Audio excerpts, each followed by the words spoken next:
নমস্কাৰ, মই জ্ঞানদীপ। মোৰ পেজলৈ আপোনালোক সকলোকে স্বাগতম জনাইছোঁ।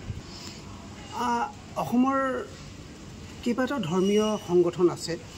মহাপুৰুষ শ্ৰীমন্ত শংকৰদেৱ সংঘই হওক, একশৰণ ভাগৱতী সমাজেই হওক, অসম সত্ৰ মহাসভাই হওক বা মহাপুৰুষে পালনাম সমাজেই হওক। মই একশৰণ ভাগৱতী সমাজৰ শিষ্য। একশৰণ ভাগৱতী সমাজৰ মূল স্তম্ভ হৈছে মহাপালনাম কীৰ্তন। এই পালনামৰ সম্পৰ্কত শংকৰদেৱ সংঘৰ উপপদাধিকাৰ একশৰণ ভাগৱতী সমাজৰ সৰ্বকালৰ প্ৰতিষ্ঠাপক আচাৰ্য বৈষ্ণৱ পণ্ডিত আচাৰ্য ইলাৰাম দাস বাপজনাই পালনামৰ সম্পৰ্কে এটা অতি গুৰুত্বপূৰ্ণ কথা কৈ গৈছিল। নাম মোৰ জীৱনৰ সঞ্জীৱনী শক্তি। সেইকাৰণে মই জানো, কোনো ধৰ্ম বক্তৃতা নিদিলেও, কোনো কিতাপ তৈয়াৰ নহ'লেও একমাত্ৰ এই মহাপালনামৰ জৰিয়তে এখন নতুন বিশুদ্ধ সমাজ সদৌ অসম জুৰি প্ৰতিষ্ঠা হ'ব। কাৰো তাত নেতৃত্ব নালাগে, কাৰো পাণ্ডিত্যৰ প্ৰয়োজন নাই। ই জগত গুৰুজনাই বৈকুণ্ঠৰ পৰা নমায়না প্ৰামাণ্য আমোঘাস্ত। গতিকে পতিত জনতাৰ মূক জনতাৰ তাৰণৰ কাৰণে এই পালনাম নামি আহিছে। ইয়াক সমস্ত পতিত আত্মাই, পতিত জনতাই কীৰ্তন কৰিবই লাগিব। মই দুগুণ উদ্যমেৰে পালনামত আত্মনিয়োগ কৰিম। মই সমগ্ৰ অসমত পালনাম মহাঅগ্নিৰ স্ফুলিংগ সিঁচি দিবলৈ গুৰুজনাৰ চৰণত খাটিছোঁ। মই প্ৰত্যেক পতিত আত্মাক আহ্বান জনাম, পালনাম গোৱা জীৱৰ কল্যাণ হ'ব।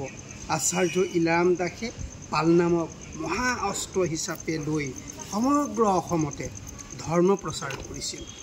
কিন্তু শ্ৰীমন্ত শংকৰদেৱ সংঘই অনুষ্ঠানৰ পৰা পালনামক বিতাড়িত কৰাত মৰ্মাহত হৈ ইলাৰাম দাস বাপে এটা নতুন অনুষ্ঠান গঢ় দিবলগীয়া হ'ল। সেয়েহে তেখেতে একশৰণ ভাগৱতী সমাজৰ যোগেদি অসম জুৰি পালনামৰ প্ৰচাৰ প্ৰসাৰ ঘটালে। তেখেতে স্বগৃহত 1972 চনৰ পৰা অস্ত্ৰপ্ৰহৰ 24 ঘণ্টা জুৰি প্ৰতি বছৰে পালনাম অনুষ্ঠিত কৰি আহিছে।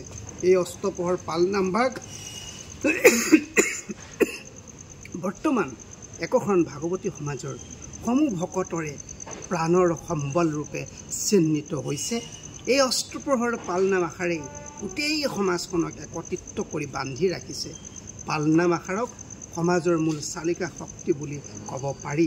পালনামৰ প্ৰভাৱ সম্পৰ্কে ইলাৰাম দাসে এনেদৰে মন্তব্য দিছে। নামৰ এটা মহাপ্ৰভাৱ আছে, নামৰ এটা মহা আকৰ্ষণ আছে। আপোনালোকে চাওক, এই পালনামত যদি এইবাৰ 1000 মানুহ গোট খাইছে, অহাবাৰ এই পালনামত 2000 মানুহ গোট খাব। ইয়াক কোনেও বান্ধি ৰাখিব নোৱাৰে। এয়া নামৰ নিজস্ব ক্ষমতা। গতিকে ই দিনে দিনে লোকসংগ্ৰহ কৰিব। ই গুৰুজনে অনা অস্ত্ৰ। পৃথিৱীৰ মূক জনতাৰ মাজত লোকসংগ্ৰহ কৰি তেওঁলোকৰ কলুষ মান অন্তৰাত্মাক ধৌত কৰি এক পবিত্ৰ সত্য প্ৰতিষ্ঠা কৰিবৰ কাৰণে অনা বৈকুণ্ঠৰ এক অজেয় অস্ত্ৰ এই মহাপালনাম।